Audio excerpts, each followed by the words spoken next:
త్యాగాన్ని పునికి పుచ్చుకున్న నాయకుడు, ఎక్కడ నెగ్గాలో కాదు ఎక్కడ తగ్గాలో కూడా తెలిసిన నాయకుడు, ప్రజల కోసం తన సిద్ధాంతం కోసం ఎంతటి త్యాగానికైనా ఎంతటికి పోరాటానికైనా నేను సిద్ధమంటూ కదిలినటువంటి వ్యక్తి. The one person who can never be bought for what he is, one and only జనసేనాని పవర్ స్టార్ పవన్ కళ్యాణ్ గారిని మాట్లాడవలసిందిగా కోరుతున్నాను.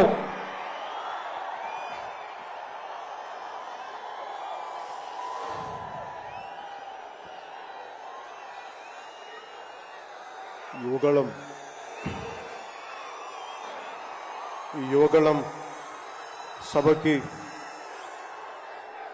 ఆహ్వానించిన జాతీయ అధ్యక్షులు కింజరాపు అచ్చెన్నాయుడు గారికి,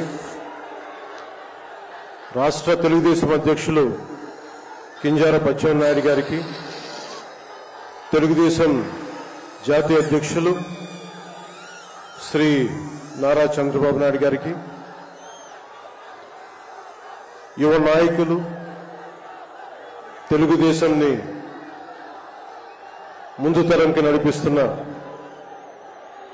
యువ నాయకులు శ్రీ నారా లోకేష్ గారికి, వేదిక పైనున్న తెలుగుదేశం పెద్దలకి, తెలుగు మహిళలకి, తెలుగుదేశం కార్యకర్తలకి, తెలుగుదేశం నాయకులందరికీ పేరు పేరున నా హృదయపూర్వక నమస్కారం. ఈ వేదిక పైన ఉన్న జనసేన నాయకులకి, పిఏసీ చైర్మన్ నాదెండ్ల మనోహర్ గారికి, ఇక్కడికి వచ్చేసిన జన సైనికులకి, సభకు మద్దతుగా వచ్చిన వీర మహిళలకి నా హృదయపూర్వక నమస్కారం. మా సోదరులు, సోదర సమానులు శ్రీ నందమూరి బాలకృష్ణ గారికి నా ప్రత్యేక నమస్కారం. ఈ సభని, యువగళాన్ని సభ ఇలా జరుగుతుంది, నన్ను ఆహ్వానించాలని ప్రతిపాదన వచ్చినప్పుడు నేను నాదెండ్ల మనోహర్ గారికి ఒకటి చెప్పాను. 220 రోజులు పైచిలుకు పాదయాత్ర చేసి 3000 కిలోమీటర్ల పైగా నడిచి 97 నియోజకవర్గాలు ప్రత్యక్షంగా అక్కడున్న ప్రజల కష్టాలన్నీ, సాధక బాధలు తెలుసుకొని, ఇది లోకేష్ గారి రోజు, ఇది ఆయన రోజున ప్రత్యేకించి ఆయనే ఉండాలి తప్ప ఇంకా వేదిక పైన నేను ఉండడం సబబా అంటే కాదు, మీరు ఖచ్చితంగా ఉండాలి అని లోకేష్ గారు మనస్ఫూర్తిగా నన్ను ఆహ్వానిస్తే 4 దశాబ్దాల సుదీర్ఘ అనుభవంతో ముఖ్యమంత్రిగా, ప్రతిపక్ష నాయకులుగా శ్రీ నారా చంద్రబాబు నాయుడు గారు ఆహ్వానం మేరకు మనస్ఫూర్తిగా నేను ఈ ఆహ్వానాన్ని మన్నించి ఇక్కడికి వచ్చాను. పాదయాత్ర జగన్ గారి పాదయాత్ర లాంటిది కాదు, ఇది బొగ్గలు మీరే పాదయాత్ర కాదు, ఇది కష్టాలు తెలుసుకున్న పాదయాత్ర, మాటలతో ఉన్న పాదయాత్ర కాదు, చేతలతోటి చూపించే పాదయాత్ర. అలాంటి పాదయాత్రని చేసిన లోకేష్ గారికి మనస్ఫూర్తిగా నా ధన్యవాదాలు తెలుపుకుంటా ఉన్నాను. ఒకసారి నాకు పాదయాత్ర చేస్తున్నప్పుడు చాలా అసూయ ఉంటుంది. నేను నడుద్దామంటే నాకు నడవనిచ్చే పరిస్థితి ఉండదు. పాదయాత్ర వల్ల చాలా అనుభవాలు ఎదురవుతాయి, చాలా మందితో సాధక బాధలు తెలుసుకోవచ్చు, కష్ట సుఖాలు పంచుకోవచ్చు.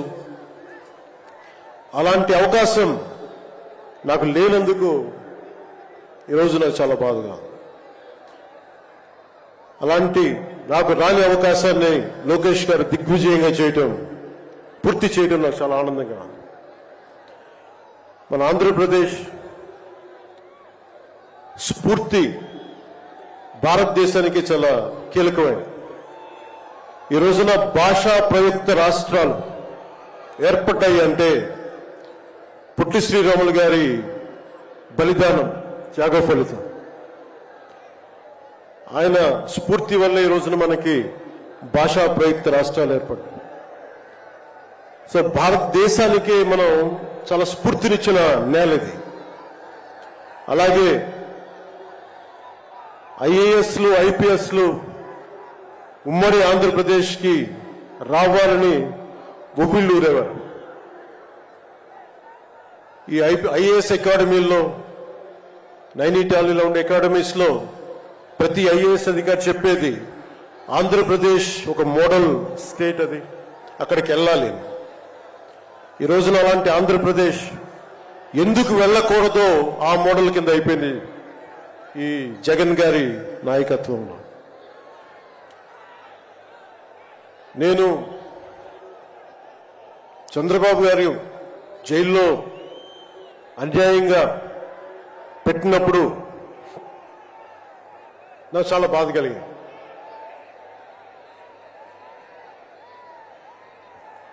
కష్టాలు చూసిన వాడిని, కష్టాలు దగ్గరగా పెద్దల నుంచి చిన్నప్పటి నుంచి చూసిన వాడిని, కష్టాలు అనుభవించిన వాడిని, ఓటమి వచ్చినప్పుడు ఒంటరితనం ఎలా ఉంటుందో తెలిసిన వాడిని, ముఖ్యంగా శ్రీ నారా చంద్రబాబు నాయుడు గారి కుటుంబ సభ్యులు వేదన అర్థం చేసుకున్నవాడిని, శ్రీమతి భువనేశ్వరి గారి బాధని దూరం నుంచే అర్థం చేసుకున్నవాడిని. నేను ఏం ఆశించి మద్దతు ఇవ్వలేదు. మనిషి కష్టాల్లో ఉన్నప్పుడు నా వంతు సాయంగా ఉండాలి అని చెప్పి బయటికి వచ్చి రాజమండ్రి జైలు వారిని మాట్లాడి ఇన్ని దశాబ్దాలు సుదీర్ఘ రాజకీయ అనుభవంతో జాతీయ స్థాయిలో ఎన్డీఏ లాంటి దీనికి పక్షానికి చాలా కీలకమైన బాధ్యతలు వహించిన వ్యక్తి ఆయన్ని జైల్లోకి అన్యాయంగా పెట్టడం చాలా చాలా బాధ కలిగించింది. కాంగ్రెస్ నాయకులు చేసిన తప్పుకి సోనియా గాంధీ గారు పెట్టారు జగన్ గారిని జైల్లో. ఆ కక్ష చంద్రబాబు గారి మీద చూపించడం చాలా అవివేకం. ఇలాంటి పరిస్థితుల్లో రాష్ట్ర విభజన జరిగినప్పటి నుంచి 2014 నుంచి విభజన జరిగినప్పటి నుంచి ఈ రోజున హైదరాబాద్ రాజధాని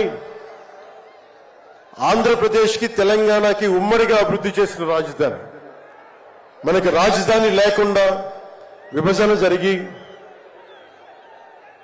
సరైన పంపకాలు లేకుండా విభజన జరిగి, ఇలాంటి కష్ట సమయాల్లో నేను ఆ రోజున తెలుగుదేశం పార్టీ, భారతీయ జనతా పార్టీకి సంయుక్తంగా నేను పోటీని విరమించుకొని మరీ మద్దతు ఇచ్చాను. దానికి కారణం కూడా ఒక దశాబ్దం పాటు ఒక పార్టీని నడపాలి అంటే చాలా బలమైన అనుభవం ఉండాలి. కూర్చొని అనుభవంతో భవిష్యత్తులో పార్టీ చాలా అవసరం అని చెప్పి నేను ఒక దశాబ్ద కాలం పాటు ప్రత్యక్ష రాజకీయాల్లో ఉందాం అని ఆలోచించి ఆ రోజున తెలుగుదేశం పార్టీకి మద్దతు తెలిపాం. ప్రభుత్వం వచ్చింది ఆ రోజున. దురదృష్టవశాత్తు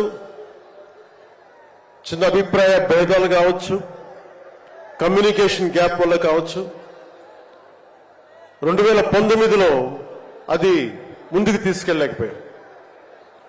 ఆ తీసుకెళ్లలేని లోటు, దాని తాలూకు రియాక్షన్ వైఎస్ జగన్ ప్రభుత్వం వచ్చేసింది. నేను ఏ రోజున కూడా ఒక దశాబ్దం కాలం పాటు చాలా సుదీర్ఘమైన అనుభోగిలో రాజకీయాలకు ఈ ఆంధ్రప్రదేశ్కి కావాలి, నా వంతు కృషి నేను మద్దతు ఇద్దామని ఆ ప్రయత్నంలో మనం మిస్ అయ్యాం. దాన్ని ఈ 2024 మనం ప్రభుత్వాన్ని స్థాపిస్తున్నాం, మార్పు తీసుకొస్తున్నాం, జగన్ని ఇంటికి పంపించేస్తున్నాం. నేను వింటుంది 25 మంది ఎమ్మెల్యేలని మార్చారు, ఇంకొక 80 మంది, మొత్తానికి కలిపి 80 మంది ఎమ్మెల్యేలు మారుస్తున్నారని వింటా ఉన్నాను.